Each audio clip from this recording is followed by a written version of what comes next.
Hey guys, welcome to my first video for my blog.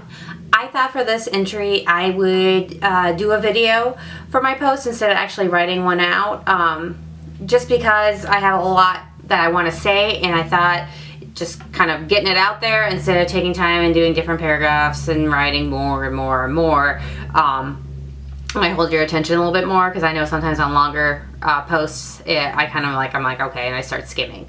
So I'm going to talk a little bit about starting your seeds indoors. It's that time of year, believe it or not. I know for us we still have a whole bunch of snow on the ground, but you know, here in about 6 to 8 weeks it's going to be time to get in your garden in the ground. Certain vegetables get started indoors and certain flowers do as well. Just kind of the way to kind of determine that is just to look on the back of a seed packet, and it will tell you to start them indoors, when to start them indoors, and when you can transplant them out. And then if they're not meant to be started indoors, they'll actually, just say sow outside. And some of them will specifically say don't start indoors too. So a lot of the common ones that you're going to start indoors is going to be like broccoli, cauliflower, tomatoes, peppers, things of that nature. You can even start some of your herbs indoors, and you can even start herbs in containers indoors, and just have a container garden of herbs as well too. But I usually, I'm going to be doing broccoli, cauliflower, 2 types of tomatoes, and let me see what else. Oh, and peppers indoors this year. And then I will do an assortment of flowers as well too, like foxgloves, bells of Ireland. I can't remember. There were a few other ones as well too that I'm going to start indoors, just to get a jump start on before putting them out there. I like starting as much as I can indoors, and I like just planting seeds in general because it's cheaper. Because you can buy a seed packet. Like I got this packet of tomato seeds, $1.98. Okay, well there's probably about what, like 20, 30, maybe more seeds in here. I don't know, I didn't count them. You're gonna pay like $5 a plant for them later on in the season. So it's like, why would you do that when you can start them indoors? It takes like 5 minutes of your time. So when you're gonna start them indoors, you want containers to put them in. I bought this one. You don't have to buy them. You can, make your own out of like milk cartons or like sour cream containers, margarine containers, any recyclable little container. I know people that have used like old toilet paper rolls and just kind of, cut at the bottom and make it so it kind of looks like a little bowl or basket, and then, fill it with dirt. So you can use whatever you want that's going to hold dirt and grow a seed in it. So I chose this one. I bought it at Home Depot. I think it was like $20, maybe $25 at the most. It's got 72 little cells in it, so I can plant 72 different seeds. They come in two different little pieces, and then it also comes with the tray that you set them in, and then a mat, an absorbent mat, so it kind of holds onto the water when you water it, so in case you overwater it, it's going to hold it down there instead of flooding your seeds. And it also has the lid for it. You can use, when I bought this kit, it came with little pellets, little pellets like this that expand into dirt when they get wet. I just bought some refills, like the brand of my seed grower thingy. Is Burpee, but I couldn't find the refills for it, so I got the Jiffy ones. I think they'll probably be alright. If they don't fit or whatever, I can just buy some dirt. I think the refills were only like a cup, maybe what, like $2, maybe $3 at the most. So, you can just use dirt if you have some dirt too. Okay.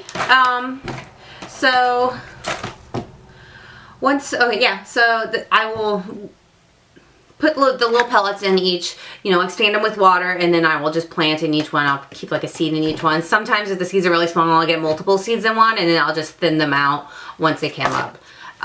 When you plant seeds, you want to choose a place in your house that's going to be warm, get a lot of sunlight, and isn't going to have a lot of like foot traffic, or like in my case, I have a cat that loves to be nosy, and he would love nothing more than to knock this whole thing on the floor, knock the dirt out of it, scratch around in the dirt and all that kind of stuff. So I chose my craft room. My craft room gets a really good sunlight, so I'll leave the blinds open, and I'll leave them on my craft room table, which is actually what I'm filming this on right now, because there's a radiator right next to the table. So the radiator is going to keep them warm, and then they're going to get a ton of sunlight from the windows in the room.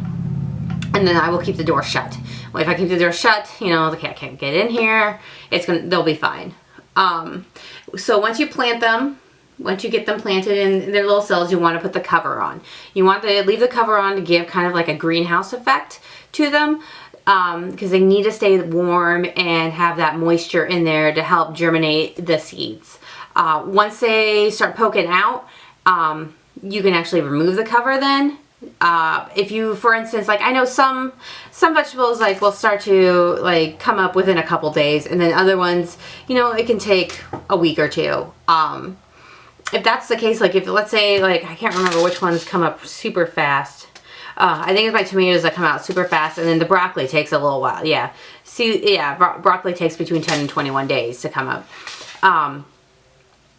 You can, you know, just take the cover off, you know, and leave the cover off for the tomatoes, and then, you know, just put toothpicks around the four corners of what hasn't come up, and then put, you know, plastic wrap over it. To still give that greenhouse effect while the other ones grow.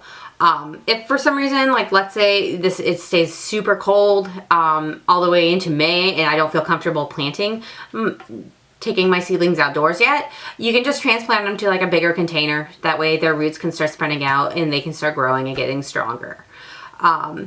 This is also a really good time to start planning your garden in general. I like to keep a gardening journal. I just have a little notebook that I keep. You know, what you want to do every year is just kind of make a gardening plan of what you have for a garden space, and kind of, you know, doing research to make sure what can go next to other things. Like for instance, broccoli and tomatoes do not do well next to each other. So you want to make sure that maybe they're on opposite ends of the garden, or, you know, there's at least one, like enough space in between them that they'll be okay. So you kind of want to decide at this point, well, what am I going to grow? What am I not going to grow? You know, because you're not starting everything indoors. There's things that you'll want to just directly sow into the ground, like lettuce, onions, things like that, and carrots, you know, and you just kind of want to decide now, start buying the seeds, doing your research. You know, the internet's a really great place to learn, you know, learn about what might do well in your area, what problems are common with you. Like, let's say you want to grow potatoes. Well, what are some problems that potatoes have? You know, like you might want to research that to kind of be proactive about it. I use the internet a lot. If I have a question, I'll just type it in and into a search engine, and, you know, a lot of times somebody else has asked that question. Also, you can check into seeing if your county has an extension office. Extension offices usually have a lot of information about horticulture, and libraries do too. A lot of communities have gardening clubs. That might be something you might be interested in joining, to just have that knowledge available to you from people who've been gardening a long time. I also I frequent like yard sales, Goodwill, library sales, things like that, and I buy gardening books on the cheap. Like I can get them for like, you know, 25 cents, maybe $1 the most. They're just nice to have. You can start reading now, doing research. Let's say you're planning on buying, you know, investing in some rose bushes this year to go out in your front yard. You know, this is a good time to do it. While your seedlings are starting, you're getting that, you know, getting in the focus of being warmer weather, you know, planning out what you want to do for the year.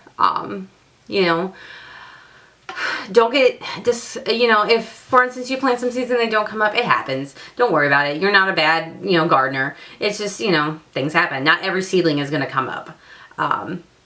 But feel free to ask me questions. I'm available. You know, just shoot me a message, you know, a comment with a question, and I'll get back to you. If I don't know the answer, I will ask my mom, who's been gardening for like 40 years. So you know, she's a good source of information as well too. But you know, here, hopefully once I get these, I'm going to plant my indoor stuff here probably, you know, this weekend probably is when I'll get them in. And once they start coming up, I'll do another video about them and start talking about when you're going to be transplanting them. I plan on probably doing a whole series of videos this spring and summer, fall of gardening stuff. So I hope I gave you some good information. If you have any questions, feel free to ask. Like I said, I hope I kind of maybe gave you something to jump off of and start from. And I'll hopefully get another video up about growing your seedlings here soon. Hope you guys have a great day.